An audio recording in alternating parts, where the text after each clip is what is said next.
那这个是前几天在高雄发表会的时候，他们有借我们一人一支去现场拍照。那我在店已经有放一些测试照片放在上面，大家可以去点来看看一下它画质如何，拍照画质如何。那我先跟大家分享一下我们就是Mobile 01编辑的任务。其实我们就是我跟蔡子就是旁边那蔡子主要是负责测试手机啊、平板还有 Apple 相关产品。那其实我们Mobile 01每一位编辑讲大都有非常严格的规定，那我们很多规则是必须要遵守的。所以我们像是我不可以私底下接受采访啊，你们在什么苹果日报或是电视上突然没看过我们，因为我们不可以接受任何采访，我们如果被采访就会被开除。所以其实我们有很多内规，那就是因为我们有这样的内规，所以大家才会信任我们这些编辑。对，那我们自己就是非常感谢大家的厚爱这样。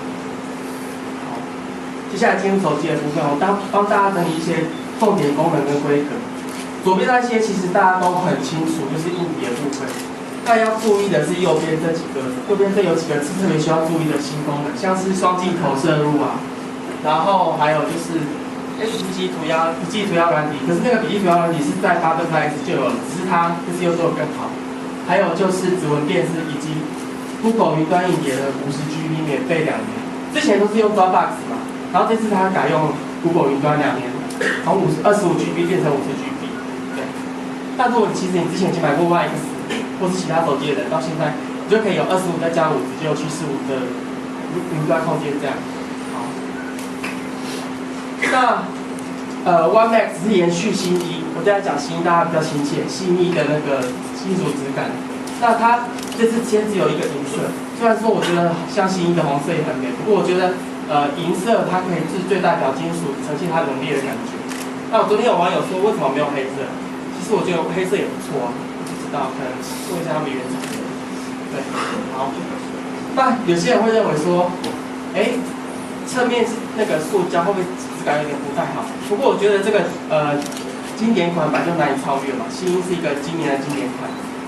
那再就是我要分享就是侧边的部分，像是之前从 YX 延续下来 HTC 手机都是中间的比较厚，然后两边比较薄，它有一个圆圆的弧度。那你握在手中的时候，还有就是那个握感非常好。那它这次公布的厚度是10.5mm，大家可以特别注意哦。有些厂商在公布数据的时候是写说长宽高是多少，后面再拨号一个最厚是多少。可是我有量过，10.5就是中间后面那个最厚，就最厚的那个部分。那我至少觉得就是 HTC 在规格这方面是很诚实的公布给大家。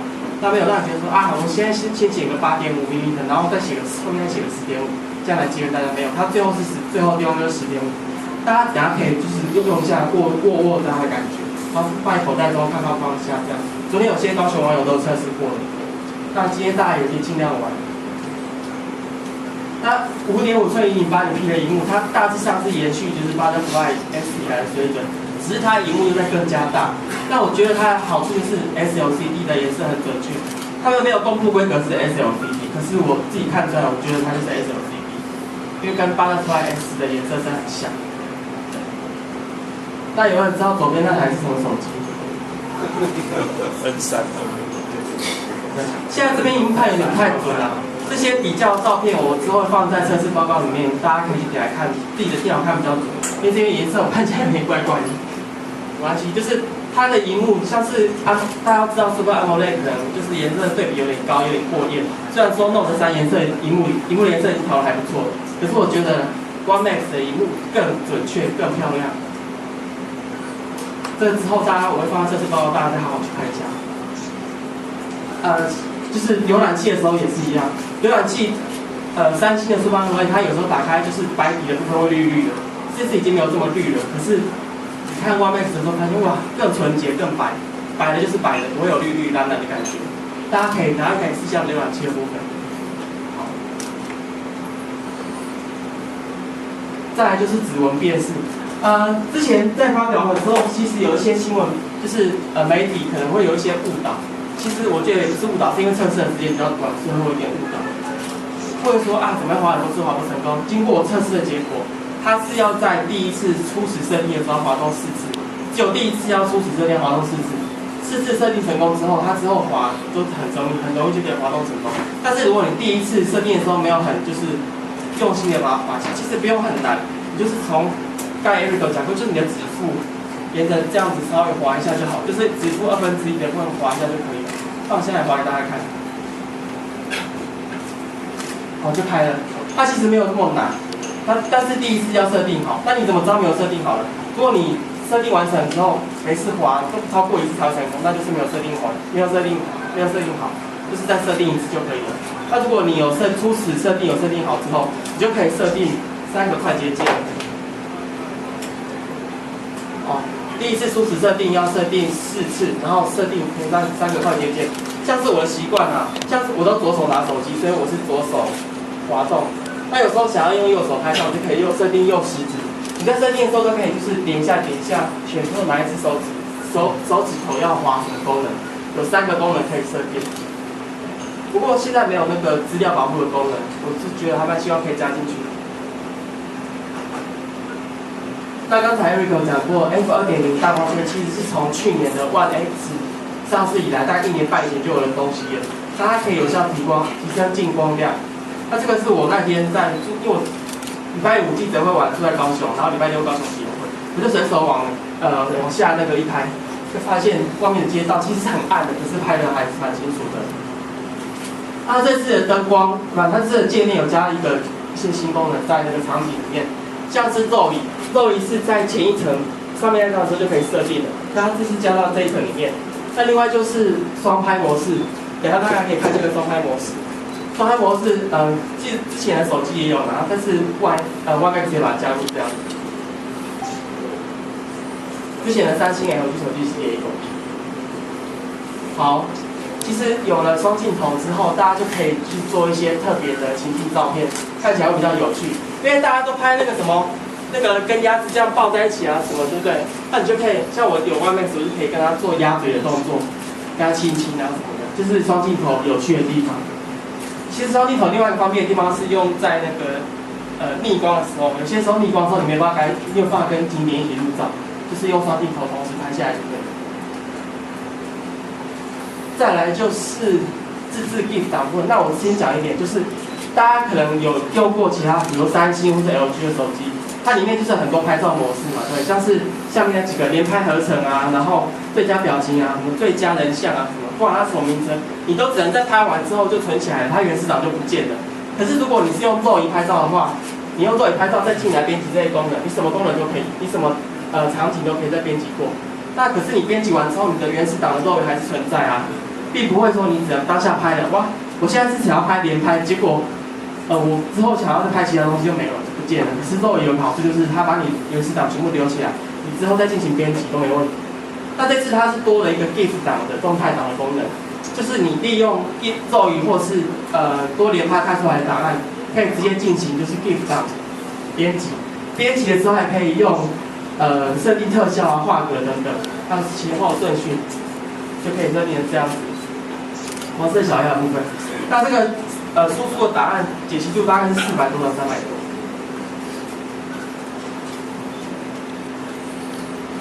接下来就是 Video Highlight 功能。Video Highlight 有比之前有进化一些东西，之前不是很多都是随机播放嘛，你没有办法选一些素材。可是它这次可以就是自由的选择你要播放什么样的，选择同样内容。像左边那一张，你要把左边那张下面有显示一个照相图案的那个就是肉椅档，而且它可以边预览边选择档案。那你可以把想要放进 Video Highlight 的那个素材全部都勾起，就是框起来。然后搭配中间这个主题，它这次的主题一共有12种，一共有12种。12种主题设定完之后，还可以选择自己的音乐。刚才这个 Eric 有示范过，那我直接就是示范一下输出的档，你们可以准备一下那个录影，我现在要播那个影片。都好了，3、2、1。是我带着狗去那个旅行的时候，它也不是旅行，它只是去散步，叫它自己背包包出门，然后进行一些喂食秀啊什么的。这两只狗去年在那个 One X 体验会就有出现过了。去年我们还在用连拍99张高速连拍的时候，别家都还没有的时候，我们就有连拍了。但是到了现在，我们是进化到影片的串联，变成一部精选影片。才1年半，其实 HTC 真的进步很多，可可能感受不大，是因为你没有玩这些功能。但是如果你有实际用过，你就发现 Video Highlight 这个功能真的非常好用。那接下来我要播的是有加入自己的音效，可以放进口也可以加进去。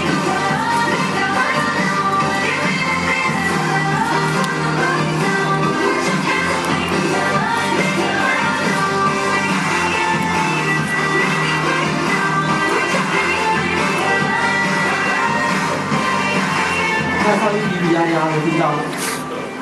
那其实这个功能就可以用在是说，有时候你去了一趟，比如说去南部玩啊，你拍的照片可能有500-600张，那你要跟朋友分享说，怎么这么多，不知道分享哪一张好，没关系，你就做成 video highlight， 给他看个几10秒就够了，就可以大概知道哦，你去南部玩的哪些东西这样子。那我觉得这个功能，我真的是非常喜欢。再来就是音效的部分，虽然说这一次没有 Beats Audio， 不过我觉得啊，它的音效还是一样好。我放一下音乐给大家听好了。等我一下，我把它打开。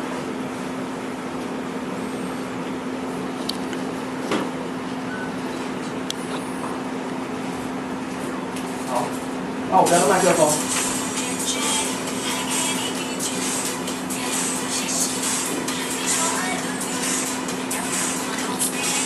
好，大家这次的界面就跟之前有点不太一样。